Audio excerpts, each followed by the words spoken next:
It happened on one of those days, as he was teaching the people in the temple and preaching the gospel, that the chief priests and scribes came to him with the elders. They asked him, "Tell us, by what authority do you do these things, or who is giving you this authority?" He answered them, "I also will ask you one question. Tell me, the baptism of John, was it from heaven or from men?" They reasoned with themselves, saying, "If we say from heaven, he will say, 'Why didn't you believe him?' But if we say from men, all the people will stone us, for they are persuaded that John was a prophet." They answered that they didn't know where it was from. Jesus said to them, "Neither will I tell you by what authority I do these things." He began to tell the people this parable. A man planted a vineyard and rented it out to some farmers and went into another country for a long time. At the proper season, he sent a servant to the farmers to collect his share of the fruit of the vineyard. But the farmers beat him and sent him away empty. He sent yet another servant, and they also beat him and treated him shamefully and sent him away empty. He sent yet a third, and they also wounded him and threw him out. The Lord of the vineyard said, "What shall I do? I will send my beloved son. It may be that seeing him they will respect him." But when the farmers saw him, they reasoned among themselves, saying, "This is the heir. Come, let's kill him, and the inheritance may be ours." They threw him out of the vineyard and killed him. What therefore will the Lord of the vineyard do to them? He will come and destroy these farmers, and will give the vineyard to others. When they heard it, they said, "May it never be."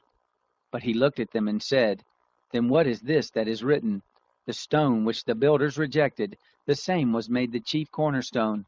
Everyone who falls on that stone will be broken to pieces, but it will crush whomever it falls on to dust." The chief priests and the scribes sought to lay hands on him that very hour, but they feared the people, for they knew that he had spoken this parable against them. They watched him, and sent out spies who pretended to be righteous, that they might trap him in something he said, so as to deliver him up to the power and authority of the governor. They asked him, "Teacher, we know that you say and teach what is right, and aren't partial to, but truly teach the way of God. Is it lawful for us to pay taxes to Caesar or not?"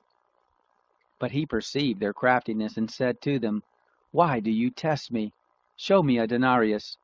Whose image and inscription are on it?" They answered, "Caesar's." He said to them, "Then give to Caesar the things that are Caesar's, and to God the things that are God's." They weren't able to trap him in his words before the people. They marveled at his answer and were silent. Some of the Sadducees came to him, those who deny that there is a resurrection. They asked him, "Teacher, Moses wrote to us that if a man's brother dies having a wife, and he is childless, his brother should take the wife and raise up children for his brother. There were therefore 7 brothers. The first took a wife and died childless.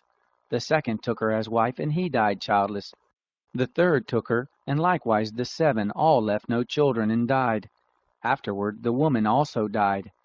Therefore in the resurrection, whose wife of them will she be? For the 7 had her as a wife."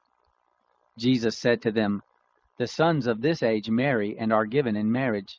But those who are considered worthy to attain that age and the resurrection from the dead neither marry nor are given in marriage. For they can't die any more, for they are like the angels and are sons of God, being sons of the resurrection.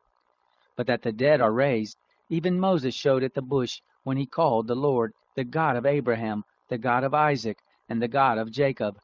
Now he is not the God of the dead, but of the living, for all are alive to him." Some of the scribes answered, "Teacher, you speak well." They didn't dare to ask him any more questions. He said to them, "Why do they say that the Christ is David's son? David himself says in the book of Psalms, 'The Lord said to my Lord, sit at my right hand until I make your enemies the footstool of your feet.' David therefore calls him Lord. So how is he his son?"